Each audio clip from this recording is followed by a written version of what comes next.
That's right, you guys. We're back with the first spoiler video of 2026. Brothers, it has been a hot minute. So just in case this is your first time here, what I like to do here is I like to break down the spoilers, share my thoughts, and just have a little discussion with you guys about this upcoming chapter.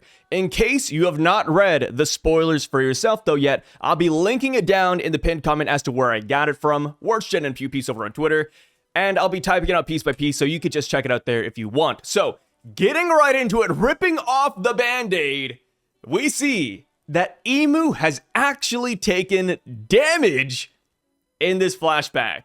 They're seen huffing and puffing after losing King Harold. Bruh. The immortal Emu, the invulnerable Emu is finally taking some damage. After all this time, we finally got our first real hint as to how Emu can be taken down. You have to take down the people with the Mark of the Abyss. And because this is such a glaring weakness, Emu refuses to send any other God Knights to Elbaph. Because they're afraid that they'd simply lose another God Knight because they thought that King Harold was the top dog. They thought that King Harold could not be beaten. So here we have it. In the future, if we want to beat Emu, we might have to run the gauntlet and kill every single person with the Mark of the Abyss, or at least get rid of the Mark of the Abyss, right? Of course, not confirmed, but like I said, this is the first real time we've ever seen Emu take real substantial hits. So, what does that mean? Well, it seems like Oda is setting this up like a video game, man. It's like how you have to fight all the minions, all the ads before you fight the final boss. And I'm all here for it. And, that makes sense. Given the final war, it puts emphasis on each and every battle if we go this route. Like, oh, we have to take down the Gorosei, we have to take down the God Knights before Luffy can fight the big bad Emu. I'm a fan of it, brother. So, going on, we see that Emu says that they do not want to associate the world government with Elbaph because Elbaph is connected with the D's. Yeah, that's pretty much it. The spoilers don't really go into context as to why Emu says this. And as it stands, the only D on Elbaph is Saul. And to our knowledge, Emu doesn't know that he is existent here. So I wonder what Void Century connection the D's do have with Elbaph. Maybe Elbaph allied with Joy Boy in the past, which I don't think is crazy. I think everybody more or less already kind of believed that anyways. But yes, now that King Harold is gone, the association between Emu and Elbaph has been severed for the time being. It's kind of funny, looking at Emu current day, and Emu is like going out of their way to acquire Elbaph and to acquire the giant army. So it's like, damn, dude, do you want Elbaph or do you not want Elbaph, brother? So, we now cut back to present day. Guys, we finally did it after 6 full months of flashbacks. We're back home, boys. We see that Hyruden apologizes to Loki and he uncuffs him. Big character moment from Hyruden. I cannot wait to see just what he says to his brother, because for all these years he's like, yeah, I'm not gonna listen to him, he's a liar, he killed our father, blah blah blah. And now here he is saying, hey Loki, my bad, dude. My bad. So after that happens, we see that one of Killingham's nightmare monsters, a Draugr, the skeletal warrior, falls from the Sun Realm. In light of this development, Loki tells everybody to go on ahead, leave them behind, because Loki can simply catch up and make it to the Sun Realm by flying. Dude! Here's the thing though, right? Gotta temper the expectations. Yes, this looks really good for the Loki is a dragon theory. Nidhogg, Fafnir, whatever you believe, Loki flying is massive. But we gotta remember, you guys, there's a lot of creatures that can fly. While this is a +1 for the Nidhogg theories, it's not exactly, putting the shoe in the box and selling it to a customer level, right? We're still at the door. And also, one more thing we do have to remember, but in the MCU and in the comic books, Thor can often fly using Mjolnir. So, again, while this could be Loki's ability, flying, it could also just simply be Ragnir's ability. So we gotta, temper our expectations here. Either way, though, I do think it is freaking awesome getting another flying character. I think that is dope. So, we see that Luffy wants to stay behind with Loki because he wants to see Loki fight. You know, he, like everybody else in the fan base, wants to see Loki actually throw hands. Loki doesn't transform in this chapter. Instead, he simply attacks the Draugr with a brand new attack called Niflheim. He uses Ragnar, slams it into the skeleton, and the skeleton freezes. Dude, what is going on here? Is this Loki doing it? Is it Ragnar? Where is the lightning? There's just so many questions, brother. I have no clue. I definitely feel like Oda knows what he's doing here. He's blue balling the hell out of us. Like, hey, he has this ability, but is it his ability or is it Ragnar's? Oh, he has lightning, but now he also has ice. Bruh, what's going on here, man? Starting 2026 off with the blue ball techniques. So, we do have a couple of extra spoilers via Worst Gen here. And I think the most important one that I want to highlight is Gaban and Sanji. We see that Gaban and Sanji do end up meeting up, and Gaban is worried for his son, Colin. So, Sanji ends up carrying Gaban on his back, and it looks like he's going to go rescue the kids and the rest of the Straw Hats. I am excited for it.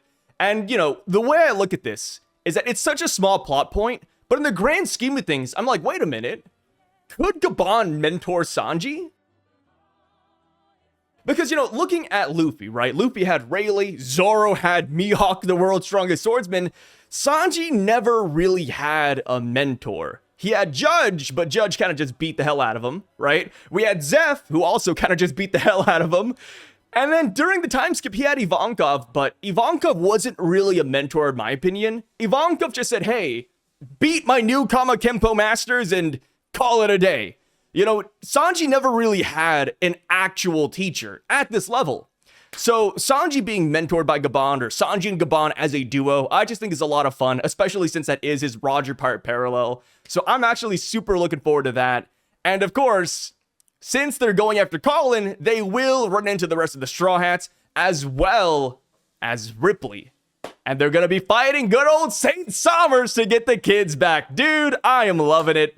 As far as the rest of the Straw Hats, we have no real mention of them today. But of course, come tomorrow, when the full spoilers come out, we might get some more details about the rest of the gang. So, a couple of small things I do want to bring back up, because we do have Worst Gen coming in with a little bit more clarification. But Gaban is impressed and shocked that somebody was actually able to kill a God Knight. Loki was apparently the first one. And that is fascinating to me, at least, because it's like, wait, the Roger Pirates are fighting the God Knights pretty much every other Tuesday in the past, and won, yet they never knew you could kill a God Knight?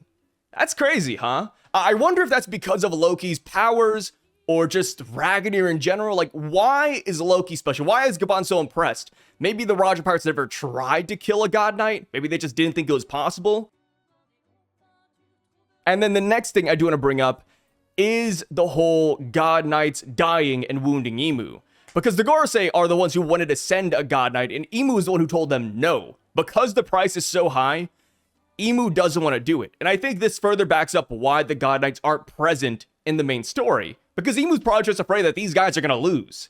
Which, again, goes back to the Roger thing. Like, wait, if a God Knight dies, Imu gets hurt. So Imu doesn't want to send the God Knights anywhere. But yet, Imu sent the God Knights to the Roger Pirates, or at least, you know, they had a mission to go save Shanks pretty often. So it's like, I feel like there's some sort of contradiction there. Maybe they didn't think that Roger could kill any one of them. But either way, I really like where Oda is going with Imu. And it kind of makes you wonder, right? At God Valley, we saw all the big names attack Imu, and Imu was unfazed. They just went about it the wrong way. They really should have just gone around the island, killing the God Knights, because that would have done some real actual damage. And now I'm just kind of wondering, but will we actually kill every single Knight of God in the story? Because I remember that was a big thing, right? Like, oh, by the end of the series, are the Celestial Dragons going to be alive still? Are we going to kill all of them? Are we going to throw them in prison? What about the Gorosei? Are they all going to die? What about the Knights of God? Because they're more despicable than regular Celestial Dragons. I think this does bring that into question. And that is why I think that we'll just simply find a workaround. I think we'll find a way to remove the mark, because I can't imagine killing every single member of this faction. But maybe that's just me. But yep, that is it for today though, guys. Let me know what you think about this chapter down below. I would love to hear all those thoughts and opinions. And of course, we will be back tomorrow for the full spoilers. And one more thing too, I forgot to mention this in the video, but there is a break next week. I know. We just came off of a 2-week break. We had a lot of breaks before that, and we're already getting another break. But that's just how it is, right? Every New Year's, the schedule gets a little bit wacky for the first couple of weeks, and that's just what we got. So make sure to soak in the chapter because we're going to be stewing on this for a minute. Let me know what matchups you guys are looking forward to. Do you actually think Sanji will fight Saint Sommers? Where do you think Zoro's going? And now that Luffy and Loki have dealt with the Draugr, who are they going to run into first? I kind of just want to rip the bandit off and say they should see Emu right away, but we'll see about that one. And now that we know that Emu does get affected by God Knights dying, I wonder what Emu is going to do if they saw that Saint Sommers is losing, that Killingham is losing, and etc. Would Emu actually lock in and give these guys more buffs? Will Emu actually assist them in a battle? Or will he just simply send them home? Because that would be kind of funny. Like, imagine Sanji and Scopper are about to kill Saint Sommers, and Emu is like, oh, return! Come back into the Pokeball, go home! Because that would be pretty damn funny. And brother, I'm not joking, but the more I think about Emu being wounded by God Knights dying, the more I enjoy it. Because One Piece and essentially every other shonen series in the world, they essentially do this, but they don't say it outright. You know, think back to any series. You always fight the subordinates before you fight the main big bad guy. I mean, look at Luffy and Alabasta. We defeated all the Baroque works, and then we fought Crocodile and beat him. Enel, we fought all the priests, and then we fought Enel. You know, like, we just always do that. We always fight every single subordinate, and then the big bad boss. Here, we actually have a reason to do that. We can't just bum rush Emu. We have to take our time and beat everybody else. But now, like I said, it just makes me wonder, but will we actually put these guys in the dirt, or will we simply find another workaround? Because surely we're not just going to kill all 13, 16, one of these dudes, right? But again, thank you guys so much for watching this video all the way to the end. I really freaking appreciate it, and I'll catch you guys tomorrow. Peace out, brothers.